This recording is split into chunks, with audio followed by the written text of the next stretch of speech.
प्यारे विद्यार्थियों, असी ओपन सिस्टम इंटरकनैक्शन रेफरेंस मॉडल ਜਾਂ OSI रेफरेंस मॉडल डिस्कस कर रहे सी, ਜਿਹਦੇ ਵਿੱਚ ਅਸੀਂ बॉटम तो physical layer, data link layer ਤੇ नैटवर्क लेयर ਜਿਹੜੀ ਸੀ ਉਹ डिस्कस कर ਲਈ ਸੀ। ਸਾਡੀ ਅਗਲੀ ਜਿਹੜੀ लेयर हैगी वो हैगी transport layer, fourth layer of OSI model. अगर असी ट्रांसपोर्ट लेयर की गल करिए तो ट्रांसपोर्ट लेयर जिहड़ी आ ये सोर्स तो डेस्टिनेशन ਜਾਂ ਅਸੀਂ कह सकते हैं प्रोसैस तो प्रोसैस जिहड़ी हैगी मैसेज की डिलीवरी कराउण दे विच अपना रोल अदा करती है। सानू पता कि जो दो पार्टीज़ आपस दे विच कम्यूनीकेशन करदियां तां उहदे विच एक सोर्स हुंदा, एक डेस्टिनेशन हुंदा वा।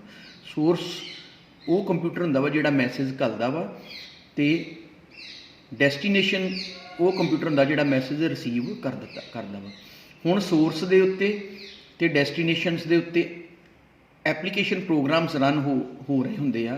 उन्हां प्रोग्राम्स दे विच्चों सोर्स दे विच्चों कोई एक प्रोग्राम हो सकदा ते डेस्टिनेशन दे विच्चों एक प्रोग्राम हो सकदा जिहड़ा आपस दे विच कम्यूनीकेशन करदे आ। उन्हां नूं असीं प्रोसैस भी कह दिंदे आ। तो दो प्रोसैस जिहड़े हैगे आपस दे विच कम्यूनीकेशन करदे आ। ते ट्रांसपोर्ट लेयर जिहड़ी हैगी आ उन्हां प्रोसैसेस दीयां जिहड़ियां पोर्ट हुंदियां वा उन्हां दा कनैक्शन जिहड़ा वो सैटअप करा दिंदी है। तां इस तरह जिहड़ा हैगा वा मैसेज एक प्रोसैस तो दूसरे प्रोसैस नूं जिहड़ा वा पहुँचदा वा, जां असीं कह सकते हैं कि एक प्रोसैस दूसरे प्रोसैस दे नाल कम्यूनीकेशन करदा वा। तो ट्रांसपोर्ट लेयर जिहड़ी हैगी आ सोर्स तो डेस्टिनेशन जिहड़ा हैगा वा मैसेज पहुँचाउण दे विच सहाई हुंदी है। हुण सोर्स तो डेस्टिनेशन दे विच दरम्यान कई नैटवर्क जिहड़े हैगे आ जां जिन्हां नूं असीं सबनैट कहने वो एग्जिस्ट करते हो सकते हैं, पर ट्रांसपोर्ट लेयर जिहड़ी हैगी अपना रोल अदा करती है कि जिहड़ा कंप्यूटर मैसेज घल रहा वा ते जिहड़े कंप्यूटर ने मैसेज रिसीव करना वा उस कंप्यूटर नूं प्रॉपरली जिहड़ा हैगा वो मैसेज मिले। तो इस तो इलावा जिहड़ा हैगा वा ये जिहड़ा प्रोसैस करदी आ ये आ तीन जिहड़ियां मेन स्टेजेस हैगियां इन्हां दे जां जिन्हां नूं असीं तीन स्टैप कह सकते हैं, इन्हां दे विचों दी हो के जिहड़ा हैगा वा वो प्रोसैस जिहड़ा कम्यूनीकेशन का वो पूरा होंदा वा। जिस तरह पहला हैगा कनैक्शन एस्टैबलिशमेंट, दूजा हैगा डेटा ट्रांसफर ते तीजा हैगा कनैक्शन रिलीज़। कनैक्शन एस्टैबलिशमेंट का मतलब हैगा वा कि जिहड़ा प्रोसैस सोर्स दे उत्ते रन हो रहा वा ते जिहड़ा प्रोसैस डेस्टिनेशन दे उत्ते रन हो रहा वा वो आपस दे विच कम्यूनीकेशन करना चाहुंदे आ, उन्हां प्रोसैसिस दीयां पोर्ट दे थ्रू जिहड़ा हैगा वा ये कनैक्शन सैटअप कराउंदी आ।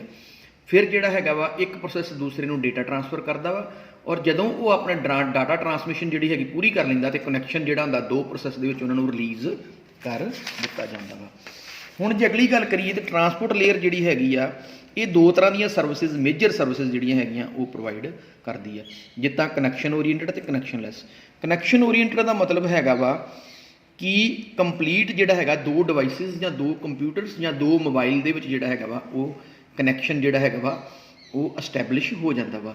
ये जिहड़ा कनैक्शन हुंदा वा कुछ समय वास्ते जिहड़ा हुंदा वा बनदा वा। जिस तरह असीं एक मोबाइल तो दूसरे मोबाइल दे नाल किसी दे नाल गल करदे हां ते साडा जिहड़ा हैगा पहिलां साडा कनैक्शन बनदा वा, फिर असीं गलबात करदे हां, उस तो बाद जिहड़ा हुंदा असीं कनैक्शन बणिया हुंदा उहनूं असीं रिलीज़ कर दिंदे हां। तो इस तरह की सर्विस नूं जिहड़ा हैगा वा ये बड़ी रिलायबल सर्विस हुंदी है क्योंकि इहदे विच जिहड़ा हैगा वा कोई भी डाटा पैकेट जिहड़ा हैगा वो मिस नहीं करदा। कनैक्शनलैस सर्विस, कनैक्शनलैस सर्विस जिहड़ी हैगी आ ये फास्ट सर्विस हुंदी है। तो जिस तरह असीं इंटरनैट दे उत्ते असीं डाटा सर्विसिज यूज़ करते हैं उन्हां नूं असीं जिहड़ा हैगा कनैक्शनलैस सर्विस कहने हैं। तो ये जिहड़ा हैगा वा कोई भी कनैक्शन नहीं बनता। किसी समय भी अगर कोई प्रोसैस जिहड़ा हैगा किसी प्रोसैस नूं पैकेट भेजना चाहुंदा वा तो वो पैकेट अपना सेंड कर सकदा वा। तो ये जिहड़ी एकनॉलेजमेंट आ वो जिहड़ा सेंडर कंप्यूटर है वो रिसीव नहीं करता, पर कनैक्शन ओरीएंटेड दे विच जिहड़ी एकनॉलेजमेंट हुंदी आ वो रिसीव करदा वा कि पूरा कनैक्शन जिहड़ा हैगा कंप्लीटली जिहड़ा हैगा वा वो सोर्स रिसीवर नूं पहुँच गया वा। जे असीं दोबारा गल करिए फंक्शनस ऑफ ट्रांसपोर्ट लेयर तो ये जिहड़े मेजर फंक्शनस है segmentation of message into packet and reassembly of packets into message. तो ट्रांसपोर्ट लेयर जिहड़ी हैगी आ ये जिहड़ा अगर लम्मा मैसेज हुंदा वा तो उन्होंने जिहड़ा हैगा वा छोटे छोटे पीसिस दे विच जां छोटे छोटे पैकेट्स दे विच डिवाइड कर दिंदी, उन्होंने सीक्वेंस नंबर ला दिंदी आ। अगर जे सपोज करो कनैक्शन लैस सर्विस असीं यूज़ करते हैं तो कोई भी पैकेट जिहड़ा हैगा वा अगे पिछे जिहड़ा हैगा वा ਸੋਰਸ ਤੋਂ ਡੈਸਟੀਨੇਸ਼ਨ ਦੀ ਤਰਫ ਜਾ ਸਕਦਾ ਵਾ। ਤੇ ਇਹ ਫਿਰ ਜਿਹੜਾ ਹੈਗਾ ਰਿਸੀਵਿੰਗ ਐਂਡ ਦੇ ਉੱਤੇ ਜਿਹੜੀ ਟਰਾਂਸਪੋਰਟ ਲੇਅਰ ਹੁੰਦੀ ਉਹਨਾਂ ਨੂੰ ਦੁਬਾਰਾ ਰੀਅਸੈਂਬਲ ਕਰ ਲੈਂਦੀ ਆ ਸੀਕੁਐਂਸ ਨੰਬਰ ਦੇਖ ਕੇ, ਤੇ ਪੂਰੇ ਦਾ ਪੂਰਾ ਜਿਹੜਾ ਮੈਸੇਜ ਹੈਗਾ ਉਹ ਰਿਸੀਵਰ ਨੂੰ ਡਿਲੀਵਰ ਹੋ ਜਾਂਦਾ ਵਾ। ਇਸ ਤੋਂ ਇਲਾਵਾ ਜਿਹੜੀ ਹੈਗੀ ਕਨੈਕਸ਼ਨ ਮੈਨੇਜਮੈਂਟ ਕਰਦੀ ਹੈ। ਕਨੈਕਸ਼ਨ ਮੈਨੇਜਮੈਂਟ ਜਿਹੜੀ ਕਨੈਕਸ਼ਨ ਓਰੀਐਂਟਡ ਤੇ ਕਨੈਕਸ਼ਨ ਲੈਸ ਜਿਹੜੀ ਉਹ ਹੁੰਦੀ ਆ, ਉਹ ਮੈਂ ਅੱਗੇ ਗੱਲ ਕਰ ਚੁੱਕਾ ਵਾਂ। Service point address, service point address ਦਾ ਮਤਲਬ ਹੈਗਾ ਵਾ ਕਿ ਜਦੋਂ ਜਿਹੜੀ ਹੈਗੀ ਆ ਜਦੋਂ ਕੋਈ ਸੋਰਸ ਡੈਸਟੀਨੇਸ਼ਨ ਨੂੰ ਆਪਣਾ ਜਿਹੜਾ ਹੈਗਾ ਵਾ ਪੈਕਟ ਭੇਜਣਾ ਚਾਹੁੰਦਾ ਵਾ, ਤੇ ਜਿਹੜਾ ਪ੍ਰੋਸੈਸ ਸੋਰਸ ਤੋਂ ਰਿਸੀਵਿੰਗ ਐਂਡ ਦੇ ਉੱਤੇ ਕਮਿਊਨੀਕੇਸ਼ਨ ਕਰਦਾ ਵਾ, ਉਹ ਉਹਨਾਂ ਦੀਆਂ ਜਿਹੜੀਆਂ ਪੋਰਟਸ ਹੁੰਦੀਆਂ ਪ੍ਰੋਸੈਸ ਦੀਆਂ, ਉਹਨਾਂ ਪੋਰਟਸ ਦਾ ਕਨੈਕਸ਼ਨ ਸੈਟਅਪ ਕਰਾਉਣ ਦੇ ਵਿੱਚ ਟਰਾਂਸਪੋਰਟ ਲੇਅਰ ਜਿਹੜੀ ਹੈਗੀ ਪੂਰਾ ਰੋਲ ਅਦਾ ਕਰਦੀ ਆ। ਔਰ ਜਿਹੜਾ ਹੈਗਾ ਵਾ ਪੈਕਟ ਦੇ ਹੈਡਰ ਦੇ ਵਿੱਚ ਸੋਰਸ ਦਾ ਜਿਹੜਾ ਹੁੰਦਾ ਵਾ ਸਰਵਿਸ ਪੁਆਇੰਟ ਐਡਰੈਸ ਤੇ ਰਿਸੀਵਰ ਦਾ ਸਰਵਿਸ ਪੁਆਇੰਟ ਐਡਰੈਸ ਜਿਹੜਾ ਹੁੰਦਾ ਉਹਨੂੰ ਐਡ ਕਰ ਦਿੰਦੀ ਆ। ਤੇ ਇਸ ਤਰੀਕੇ ਦੇ ਨਾਲ ਜਿਹੜਾ ਹੈਗਾ ਉਹਨਾਂ ਦਾ ਕਨੈਕਸ਼ਨ ਸੈਟਅਪ ਹੁੰਦਾ ਵਾ ਔਰ ਡੇਟਾ ਟਰਾਂਸਮਿਸ਼ਨ ਹੁੰਦੀ ਆ। ਅਗਲਾ ਪੁਆਇੰਟ ਹੈਗਾ ਫਲੋ ਕੰਟਰੋਲ। ਫਲੋ ਕੰਟਰੋਲ ਦਾ ਮਤਲਬ ਹੈਗਾ ਵਾ ਕਿ ਜਦੋਂ ਕੋਈ ਸੈਂਡਰ ਰਿਸੀਵਰ ਨੂੰ ਡਾਟਾ ਭੇਜਦਾ ਵਾ ਤੇ ਉਸ ਸਮੇਂ ਡਾਟਾ ਇੱਕ ਫਲੋ ਦੇ ਵਿੱਚ ਜਾਂਦਾ ਵਾ। ਕਹਿਣ ਤੋਂ ਭਾਵ ਕਿ ਰੇਟ ਆਫ ਡੇਟਾ ਟਰਾਂਸਫਰ ਜਿਹੜਾ ਜ਼ਿਆਦਾ ਹੋ ਸਕਦਾ ਜਾਂ ਘੱਟ ਹੋ ਸਕਦਾ। ਹੁਣ ਰਿਸੀਵਰ ਜਿਸ ਰੇਟ ਆਫ ਡੇਟਾ ਟਰਾਂਸਫਰ ਨੂੰ ਜਿਸ ਲੈਵਲ ਦੇ ਉੱਤੇ ਰਿਸੀਵ ਕਰ ਸਕਦਾ ਵਾ ਤਾਂ ਕਿ ਓਵਰਫਲੋ ਨਾ ਹੋਵੇ, ਟਰਾਂਸਪੋਰਟ ਲੇਅਰ ਉਸ ਤਰੀਕੇ ਦੇ ਨਾਲ ਹੀ ਜਿਹੜਾ ਹੈਗਾ ਵਾ ਡੇਟੇ ਦਾ ਫਲੋ ਜਿਹੜਾ ਹੈਗਾ ਵਾ ਉਹ ਟਰਾਂਸਮਿਸ਼ਨ ਮੀਡੀਆ ਦੇ ਉੱਤੇ ਰੱਖਦੀ ਆ ਤਾਂ ਕਿ ਰਿਸੀਵਰ ਜਿਹੜਾ ਹੈਗਾ ਪ੍ਰੋਪਰਲੀ ਡਾਟਾ ਨੂੰ ਰਿਸੀਵ ਕਰੀ ਜਾਵੇ। ਐਰਰ ਕੰਟਰੋਲ, ਐਰਰ ਕੰਟਰੋਲ ਦਾ ਮਤਲਬ ਹੈਗਾ ਸਾਨੂੰ ਪਤਾ ਵਾ ਕਿਉਂਕਿ ਟਰਾਂਸਪੋਰਟ ਲੇਅਰ ਰਿਸਪੌਂਸਿਬਿਲਿਟੀ ਲੈਂਦੀ ਆ ਸੋਰਸ ਤੋਂ ਡੈਸਟੀਨੇਸ਼ਨ ਡਿਲੀਵਰੀ ਦੀ, ਤੇ ਕਈ ਵਾਰ ਜਦੋਂ ਐਂਡ ਟੂ ਐਂਡ ਡਿਲੀਵਰੀ ਹੁੰਦੀ ਮੈਸੇਜ ਦੀ ਤੇ ਮੈਸੇਜ ਦੇ ਵਿੱਚ ਐਰਰਸ ਆ ਜਾਂਦੀਆਂ ਵਾ, ਤੇ ਟਰਾਂਸਪੋਰਟ ਲੇਅਰ ਜਿਹੜੀ ਹੈਗੀ ਆ ਉਹਨਾਂ ਐਰਰਸ ਨੂੰ ਡਾਇਗਨੋਸ ਕਰਾਉਂਦੀ ਆ। ਔਰ ਅਗਰ ਜਿਹੜਾ ਰਿਸੀਵਰ ਆ ਉਹ ਕਹਿੰਦਾ ਵਾ ਕਿ ਦੁਬਾਰਾ ਮੈਨੂੰ ਮੈਸੇਜ ਘੱਲਿਆ ਜਾਵੇ ਤੇ ਦੁਬਾਰਾ ਜਿਹੜਾ ਹੈਗਾ ਮੈਸੇਜ ਉਹਨੂੰ ਡਿਲੀਵਰ ਕੀਤਾ ਜਾਂਦਾ ਵਾ। ਅਗਲੀ ਲੇਅਰ ਜਿਹੜੀ ਪੰਜਵੀਂ ਲੇਅਰ ਹੈਗੀ ਉਹ ਗਈ ਸੈਸ਼ਨ ਲੇਅਰ। ਸੈਸ਼ਨ ਲੇਅਰ ਜਿਹੜੀ ਹੈਗੀ ਸਾਨੂੰ ਪਤਾ ਵਾ ਕਿ ਜਦੋਂ ਦੋ ਮਸ਼ੀਨ ਆਪਸ ਦੇ ਵਿੱਚ ਕਮਿਊਨੀਕੇਸ਼ਨ ਕਰਦੀਆਂ ਵਾ ਤੇ ਉਹਨਾਂ ਦੇ ਵਿੱਚ ਇੱਕ ਜਿਹੜਾ ਸੈਸ਼ਨ ਹੈਗਾ ਉਹ ਐਗਜ਼ਿਸਟ ਕਰਦਾ ਵਾ। ਤੋ ਸੈਸ਼ਨ ਲੇਅਰ ਜਿਹੜੀ ਹੈਗੀ ਆ ਇਹ ਫੰਕਸ਼ਨਸ ਜਾਂ ਰੋਲ ਅਦਾ ਕਰਦੀ ਆ ਕਿ ਇੱਕ ਸੈਸ਼ਨ ਐਸਟੈਬਲਿਸ਼ ਕੀਤਾ ਜਾਵੇ, ਫਿਰ ਉਹਨੂੰ ਮੇਨਟੇਨ ਕੀਤਾ ਜਾਵੇ, ਫਿਰ ਜਦੋਂ ਟਰਾਂਸਮਿਸ਼ਨ ਹੋ ਜਾਂਦੀ ਹੈ ਫਿਰ ਉਹਨੂੰ ਸੈਸ਼ਨ ਨੂੰ ਜਿਹੜਾ ਹੈਗਾ ਐਂਡ ਉਹ ਕੀਤਾ ਜਾਵੇ। ਤੇ ਜਦੋਂ ਐਸਟੈਬਲਿਸ਼ਮੈਂਟ ਹੁੰਦੀ ਆ ਦੋ ਪ੍ਰੋਸੈਸਰਸ ਦੇ ਦਰਮਿਆਨ ਸੈਸ਼ਨ ਦੀ, ਤੇ ਉਦੋਂ ਜਿਹੜਾ ਹੈਗਾ ਡੇਟਾ ਟਰਾਂਸਮਿਟ ਕੀਤਾ ਜਾਂਦਾ ਵਾ, ਕਨੈਕਸ਼ਨ ਜਿਹੜਾ ਹੈਗਾ ਜਿਉਂ ਦਾ ਤਿਉਂ ਬਰਕਰਾਰ ਰਹਿੰਦਾ ਵਾ, ਤੇ ਰਿਸੀਵਿੰਗ ਮਸ਼ੀਨ ਜਿਹੜੀ ਹੈਗੀ ਉਹ ਐਕਨੋਲਜਮੈਂਟਸ ਨਾਲ ਦੀ ਨਾਲ ਜਿਹੜੀ ਹੈਗੀ ਆ ਉਹ ਸੈਂਡਰ ਮਸ਼ੀਨ ਨੂੰ ਭੇਜੀ ਜਾਂਦੀ ਆ। ਔਰ ਡੇਟੇ ਦੀ ਟਰਾਂਸਮਿਸ਼ਨ ਹੋਣ ਤੋਂ ਬਾਅਦ ਜਿਹੜਾ ਹੈਗਾ ਵਾ ਉਹ ਸੈਸ਼ਨ ਜਿਹੜਾ ਹੈਗਾ ਉਹ ਐਂਡ ਹੋ ਜਾਂਦਾ ਵਾ। ਤੋ ਅਸੀਂ ਕਹਿ ਸਕਦੇ ਹਾਂ ਕਿ ਜਿਹੜਾ ਪਹਿਲਾ ਜਿਹੜਾ ਇਹਦਾ ਫੰਕਸ਼ਨ ਹੁੰਦਾ establishment, maintaining and ending a session. ਦੂਜਾ ਹੁੰਦਾ ਡਾਇਲੌਗ ਕੰਟਰੋਲ। ਡਾਇਲੌਗ ਕੰਟਰੋਲ ਦਾ ਮਤਲਬ ਹੈਗਾ ਵਾ ਕਿ transmission of data from source machine to destination machine. Dialogue separation ਔਰ ਸਿੰਕਰੋਨਾਈਜੇਸ਼ਨ। ਡਾਇਲੌਗ ਸੈਪਰੇਸ਼ਨ ਦਾ ਮਤਲਬ ਹੈਗਾ ਕਿ ਜਦੋਂ ਸੋਰਸ ਤੋਂ ਡੈਸਟੀਨੇਸ਼ਨ ਨੂੰ ਡਾਟਾ ਭੇਜਿਆ ਜਾਂਦਾ ਵਾ ਤੇ ਕਈ ਵਾਰੀ ਜਿਹੜਾ ਹੈਗਾ ਵਾ ਇਨ ਬਿਟਵੀਨ ਜਿਹੜਾ ਹੈਗਾ ਵਾ ਇਹ ਜਿਹੜੀ ਸੈਸ਼ਨ ਲੇਅਰ ਹੁੰਦੀ ਹੈ ਇਹ ਡਾਟੇ ਦੇ ਵਿੱਚ ਚੈੱਕ ਪੁਆਇੰਟਸ ਦੇਈ ਜਾਂਦੀ ਆ। ਅਗਰ ਕੋਈ ਫੇਲੀਅਰ ਅਕਰ ਹੋ ਜਾਵੇ ਤੇ ਇਹ ਦੁਬਾਰਾ ਨਵੇਂ ਸਿਰੇ ਤੋਂ ਸਾਰਾ ਦਾ ਸਾਰਾ ਡਾਟਾ ਨਹੀਂ ਭੇਜਦੀ, ਜਿੱਥੋਂ ਫੇਲੀਅਰ ਅਕਰ ਹੋ ਜਾਂਦਾ ਉਸ ਚੈੱਕ ਪੁਆਇੰਟ ਤੋਂ ਜਿਹੜਾ ਹੈਗਾ ਵਾ ਵੇਖ ਕੇ ਇਹ ਜਿਹੜਾ ਹੈਗਾ ਵਾ ਰੈਸਟ ਆਫ ਦਾ ਡਾਟਾ ਜਿਹੜਾ ਹੈਗਾ ਉਹ ਰਿਸੀਵਰ ਨੂੰ ਭੇਜ ਦਿੰਦੀ ਹੈ। ਤੋ ਇਸ ਤਰੀਕੇ ਦੇ ਨਾਲ ਜਿਹੜੀ ਹੈਗੀ ਸੈਸ਼ਨ ਲੇਅਰ ਆਪਣੇ ਰੋਲ ਅਦਾ ਕਰਦੀ ਹੈ। ਅਗਲੀ ਹੈਗੀ ਪ੍ਰੈਜੈਂਟੇਸ਼ਨ ਲੇਅਰ। ਪ੍ਰੈਜੈਂਟੇਸ਼ਨ ਜਿਹੜੀ ਹੈਗੀ ਇਹ 6ਵੀਂ ਲੇਅਰ ਹੈਗੀ OSI ਰੈਫਰੈਂਸ ਮਾਡਲ ਦੀ। ਤੋ ਇਹ ਜਿਹੜੀ ਹੈਗੀ it is concerned with the syntax and semantics of the information exchanged between the two devices. ਸਾਨੂੰ ਪਤਾ ਵਾ ਕਿ ਜਿਹੜਾ ਸੋਰਸ ਤੇ ਡੈਸਟੀਨੇਸ਼ਨ ਹੈਗਾ ਇਹਦੇ ਵਿੱਚ ਜਿਹੜੀ ਹੈਗੀ ਆ ਇਨਫੋਰਮੇਸ਼ਨ ਜਿਹੜੀ ਹੈਗੀ ਆ ਅਲਟੀਮੇਟ ਜਿਹੜੀ ਟਰਾਂਸਫਰ ਹੁੰਦੀ ਆ।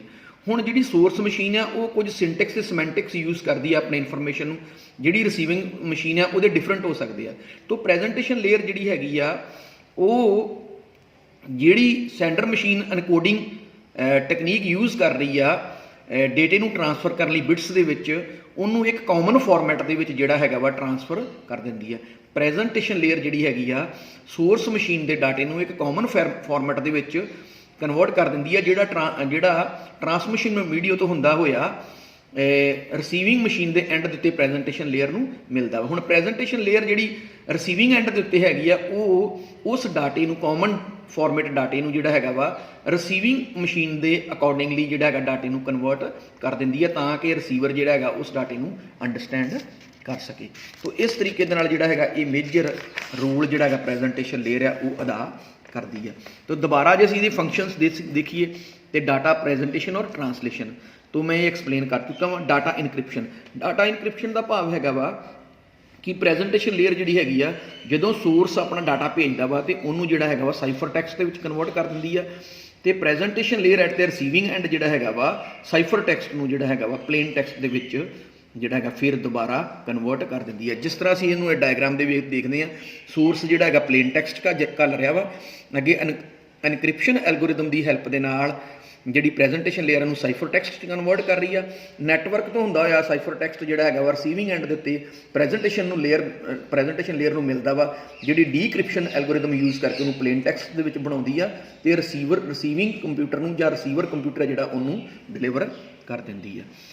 ਤੋ ਡੇਟਾ ਕੰਪਰੈਸ਼ਨ, ਇਸ ਤੋਂ ਇਲਾਵਾ ਜਿਹੜਾ ਹੈਗਾ ਵਾ ਪ੍ਰੈਜੈਂਟੇਸ਼ਨ ਲੇਅਰ ਹੈ ਜਿਹੜੀ ਇਹ ਡੇਟੇ ਨੂੰ ਕੰਪਰੈਸ ਵੀ ਕਰਦੀ ਆ ਤਾਂ ਕਿ ਜਿਹੜੀਆਂ ਫਾਈਲਸ ਲਾਰਜ ਫਾਈਲਸ ਹੈਗੀਆਂ ਉਹ ਛੋਟੀਆਂ ਹੋ ਜਾਣ ਔਰ ਉਹਨਾਂ ਨੂੰ ਸਪੀਡ ਦੇ ਨਾਲ ਜਿਹੜਾ ਹੈਗਾ ਰਿਸੀਵਰ ਤੱਕ ਪਹੁੰਚਾਇਆ ਜਾ ਸਕੇ। ਅੱਗੇ ਹੈਗਾ ਐਪਲੀਕੇਸ਼ਨ ਲੇਅਰ। ਐਪਲੀਕੇਸ਼ਨ ਲੇਅਰ ਜਿਹੜੀ ਹੈਗੀ ਹੈ ਟੌਪ ਮੋਸਟ ਲੇਅਰ ਜਾਂ 7th ਲੇਅਰ ਹੈਗੀ ਉਹ SI ਮਾਡਲ ਦੀ।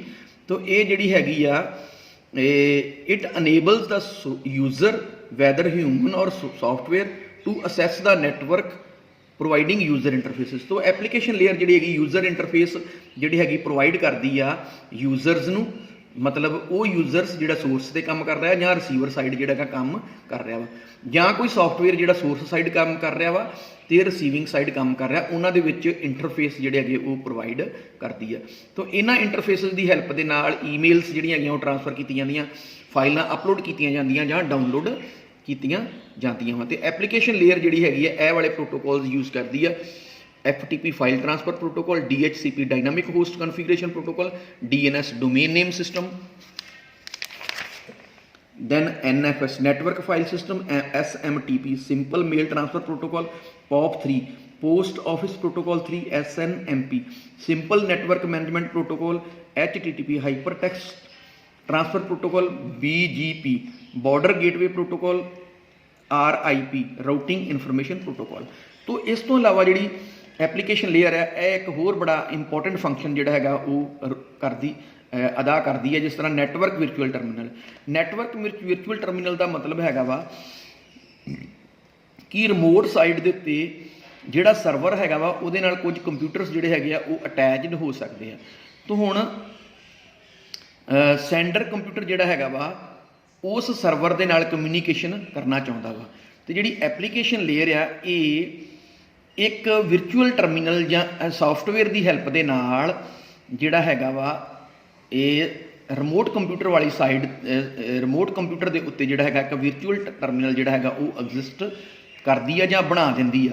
ਤੋ ਜਿਹੜਾ ਰਿਮੋਟ ਕੰਪਿਊਟਰ ਹੁੰਦਾ ਜਾਂ ਰਿਮੋਟ ਸਰਵਰ ਹੁੰਦਾ ਵਾ ਉਹ ਸੋਚਦਾ ਵਾ ਕਿ ਮੇਰੇ ਨਾਲ ਜਿਹੜੇ ਕੰਪਿਊਟਰ ਅਟੈਚਡ ਹੈਗੇ ਆ ਮੈਂ ਉਹਨਾਂ ਦੇ ਨਾਲ ਹੀ ਜਿਹੜਾ ਹੈਗਾ ਵਾ ਉਹ ਕਮਿਊਨੀਕੇਸ਼ਨ ਕਰ ਰਿਹਾ ਵਾਂ, ਪਰ ਐਕਚੁਅਲੀ ਉਹ ਜਿਹੜਾ ਹੈਗਾ ਵਿਰਚੁਅਲ ਜਿਹੜਾ ਟਰਮੀਨਲ ਬਣਿਆ ਵਾ ਉਹਦੇ ਨਾਲ ਕਮਿਊਨੀਕੇਸ਼ਨ ਕਰਦਾ ਵਾ, ਔਰ ਵਿਰਚੁਅਲ ਟਰਮੀਨਲ ਜਿਹੜਾ ਹੁੰਦਾ ਵਾ ਉਹ ਜਿਹੜਾ ਸੈਂਡਰ ਸਾਈਡ ਤੇ ਜਿਹੜੀ ਲੋਕਲ ਮਸ਼ੀਨ ਹੁੰਦੀ ਆ ਉਹਨੂੰ ਜਿਹੜੀ ਹੈਗੀ ਇਨਫੋਰਮੇਸ਼ਨ ਜਿਹੜਾ ਹੈਗਾ ਪ੍ਰੋਵਾਈਡ ਕਰੀ ਜਾਂਦਾ ਵਾ। ਤੋ ਇਸ ਤਰੀਕੇ ਦੇ ਨਾਲ ਜਿਹੜਾ ਹੈਗਾ ਵਾ ਇਹ ਐਪਲੀਕੇਸ਼ਨ ਲੇਅਰ ਜਿਹੜੀ ਹੈਗੀ ਆ ਨੈਟਵਰਕ ਵਿਰਚੁਅਲ ਟਰਮੀਨਲ ਦਾ ਜਿਹੜਾ ਕੰਮ ਆ ਉਹ ਵੀ ਜਿਹੜਾ ਹੈਗਾ ਵਾ ਇਹ ਕਰਦੀ ਹੈ। ਇਸ ਤੋਂ ਇਲਾਵਾ ਜਿਹੜਾ ਅਗਲਾ ਫੰਕਸ਼ਨ ਹੈਗਾ file transfer access and management. ਤੋ ਜਿਹੜੀ ਐਪਲੀਕੇਸ਼ਨ ਲੇਅਰ ਆ ਇਹ ਫਾਈਲਸ ਰਿਮੋਟ ਕੰਪਿਊਟਰ 'ਤੇ ਫਾਈਲਸ ਜਿਹੜੀਆਂ ਹੈਗੀਆਂ ਅਪਲੋਡ ਕਰਨ ਲਈ ਜਾਂ ਡਾਊਨਲੋਡ ਕਰਨ ਲਈ ਵੀ ਜਿਹੜਾ ਹੈਗਾ ਵਾ ਆਪਣਾ ਰੋਲ ਅਦਾ ਕਰਦੀ ਆ ਜਾਂ ਕੰਪਿਊਟਰਸ ਦੇ ਲਈ ਸਹਾਈ ਹੁੰਦੀ ਹੈ। ਮੇਲ ਸਰਵਿਸਿਜ਼, ਐਪਲੀਕੇਸ਼ਨ ਲੇਅਰ ਦੀ ਹੈਲਪ ਦੇ ਨਾਲ ਅਸੀਂ ਜਿਹੜੇ ਹੈਗੀਆਂ ਮੇਲਸ ਜਿਹੜੀਆਂ ਈਮੇਲਸ ਜਿਹੜੀਆਂ ਹੈਗੀਆਂ ਉਹ ਟ੍ਰਾਂਸਮਿਟ ਕਰ ਸਕਦੇ ਹਾਂ ਜਾਂ ਰਿਸੀਵ ਕਰ ਸਕਦੇ ਹਾਂ। ਤੋ directory services, the application provides the distributed database sources and access for global information about various objects and services।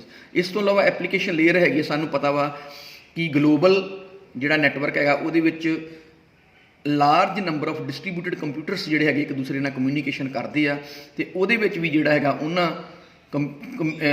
Computers ਦੇ ਵਿੱਚ ਕਮਿਊਨੀਕੇਸ਼ਨ ਕਰਾਉਣ ਦੇ ਵਿੱਚ ਐਪਲੀਕੇਸ਼ਨ ਲੇਅਰ ਸਹਾਈ ਹੁੰਦੀ ਆ, ਔਰ ਡਾਟਾ ਜਿਹੜਾ ਹੈਗਾ ਵਾ ਟ੍ਰਾਂਸਮਿਟ ਕਰਨਾ ਵਾ ਇੱਕ ਜਗ੍ਹਾ ਤੋਂ ਦੂਸਰੀ ਜਗ੍ਹਾ ਦੇ ਉੱਤੇ ਕਿਸੇ ਇੱਕ ਆਬਜੈਕਟ ਦੇ ਦਰਮਿਆਨ ਜਾਂ ਇੱਕ ਸਰਵਿਸ ਦੇ ਦਰਮਿਆਨ, ਤੇ ਉਹਦੇ ਵਿੱਚ ਵੀ ਆਪਣਾ ਰੋਲ ਜਿਹੜਾ ਹੈਗਾ ਅਦਾ ਕਰਦੀ ਆ। ਤਾਂ ਇਸ ਤਰੀਕੇ ਦੇ ਨਾਲ ਜਿਹੜਾ ਹੈਗਾ ਵਾ ਇਹ ਸਾਰੀਆਂ ਲੇਅਰਸ ਜਿਹੜੀਆਂ ਹੈਗੀਆਂ ਵਾ, ਜਿਸ ਤਰ੍ਹਾਂ ਮੈਂ ਬਾਟਮ ਤੋਂ ਗਿਣਾ ਤੇ physical layer, data link layer, network layer, transport layer, session layer, presentation layer, application layer ਆਪਣਾ ਰੋਲ ਅਦਾ ਕਰਦੀਆਂ ਵਾ, ਜਿਹਦੇ ਨਾਲ ਜਿਹੜਾ ਹੈਗਾ ਵਾ ਗਲੋਬਲ ਕਮਿਊਨੀਕੇਸ਼ਨ ਜਿਹੜਾ ਹੈਗਾ ਕੰਪਿਊਟਰਸ ਦਾ ਉਹ ਪੋਸੀਬਲ ਹੈਗਾ ਵਾ।